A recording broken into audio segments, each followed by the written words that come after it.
bien, como lo decíamos hace un rato, ahora estamos con Ricardo Falla, jefe del Departamento de Humanidades de la Antonio Ruiz de Montoya. Bienvenido, Ricardo, un gusto conversar contigo.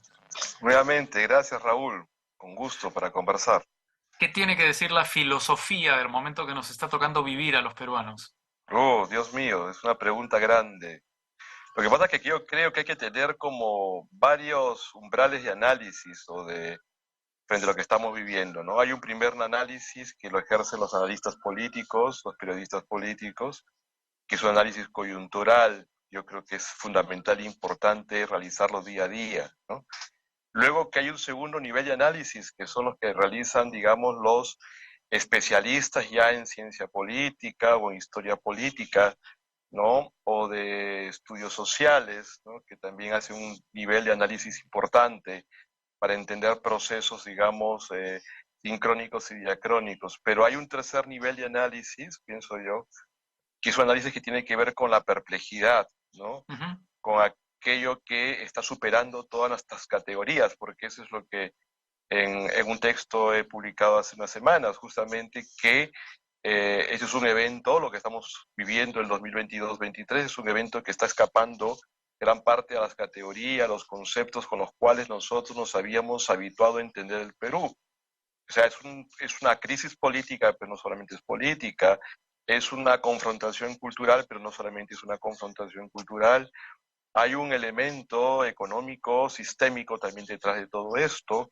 ¿no? Hay un elemento legal que todavía no se logra despegar plenamente del legalismo o el positivismo legal.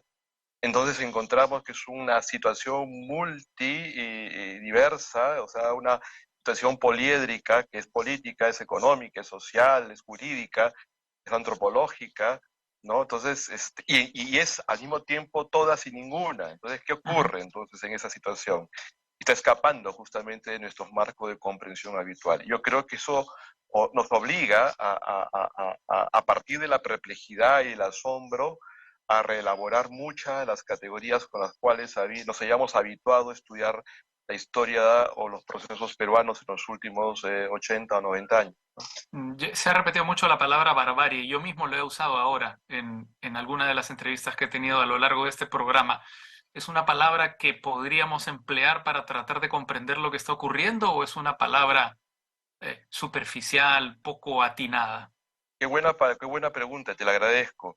Mira, Blumenberg, un filósofo, decía que hay determinadas palabras que usamos como metáforas, las llamadas metaforologías, es decir, cuando no tenemos el andamiaje teórico conceptual para poder graficar o entender una realidad, recurrimos a términos, digamos, que tienen una connotación metafórica mucho más grande, ¿no?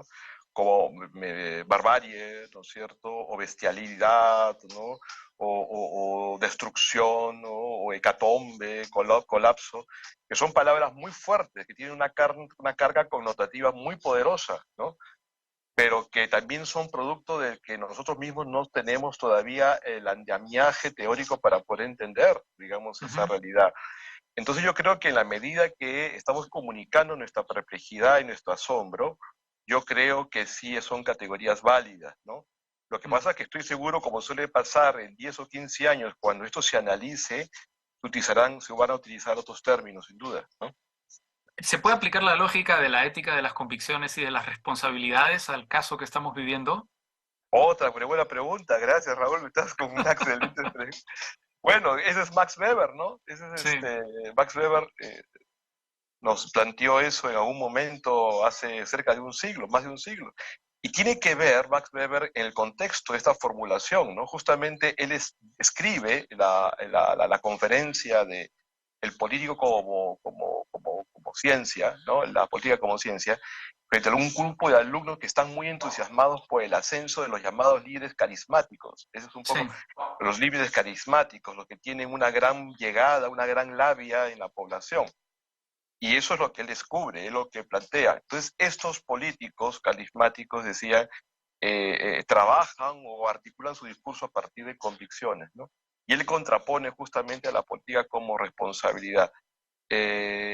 Yo creo que esas categorías siguen siendo muy Sí, evidentes porque, o sea, en digamos, términos generales lo que dice Weber es que ética de la responsabilidad es la ética individual, las convicciones propias, ¿verdad? Y la ética Esa es la ética de las convicciones. La ética de la Sí, responsabilidad es la ética que tiene más bien un funcionario público que no puede permitir que sus convicciones sean un obstáculo para el ejercicio de su función. totalmente. Y eso es justamente lo que plantea Weber, ¿no? O sea que el político cuando toma, pero ahí viene la cuestión, cuando toma magnitud de lo que está viviendo, Ya, de lo que claro, está hay que saber lo que ocurriendo. está ocurriendo, no, Así no, es, sí, pero justamente la limitación de muchos de los agentes políticos peruanos, a mi modesto entender, es que no toman en cuenta la magnitud de lo que está ocurriendo. Entonces, algunos se escudan en una retórica legalista, ¿no? Legalista, una retórica legalista.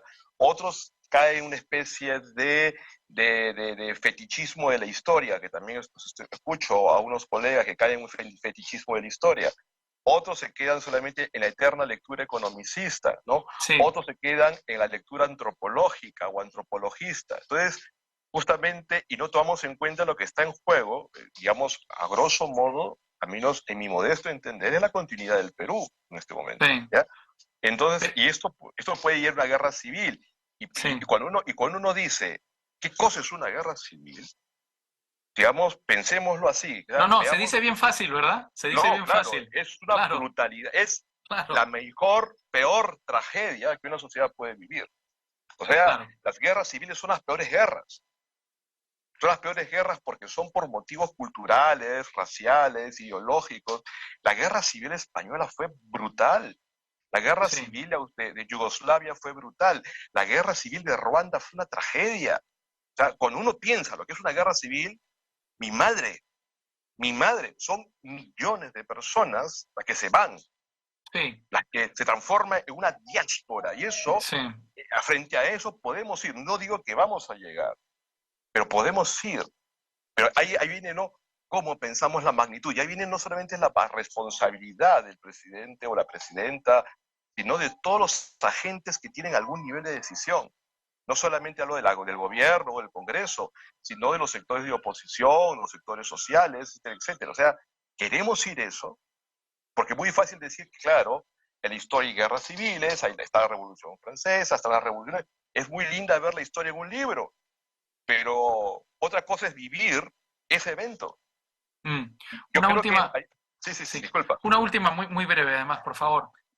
La sensación que me da es que tu diagnóstico es básicamente un ataque a las élites peruanas, que no son capaces de enfrentar la realidad porque no son capaces de leerla en su dimensión poliédrica. Solo la ven desde el punto de vista económico, etcétera. Esta lista que has descrito tú. Yo pienso que es, claro, ¿verdad? Yo creo que la élite se forma en la sociedad peruana y en el último medio siglo, o un poquito más, hemos tenido serias deficiencias de formación en entendimiento de la realidad de las élites económicas, políticas, sindicales, profesionales. Es un problema integral. No solamente o sea, la élite sale de un lugar. La élite sale de nuestra estructura del conocimiento, sale de nuestras universidades, de nuestros colegios, de nuestras actividades profesionales. De ahí ha salido esa élite. Y hay evidentemente un serio problema de formación para comprender lo que está en juego en una realidad social, Mm. ¿no? O sea, yo creo que por ahí va, ¿no? La cosa. Muy bien, Ricardo Falla, muchas gracias por tu participación en el vuelo. Ha sido Ricardo Falla, jefe del Departamento de Humanidades de la Universidad Antonio Ruiz de Montoya. Un fuerte abrazo. Hasta De pronto. igual manera, Raúl, encantado como siempre. Hasta luego. Hasta luego. Y muchas gracias a ustedes por acompañarnos en el vuelo. Nos reencontramos el día de mañana, mediodía. Permiso.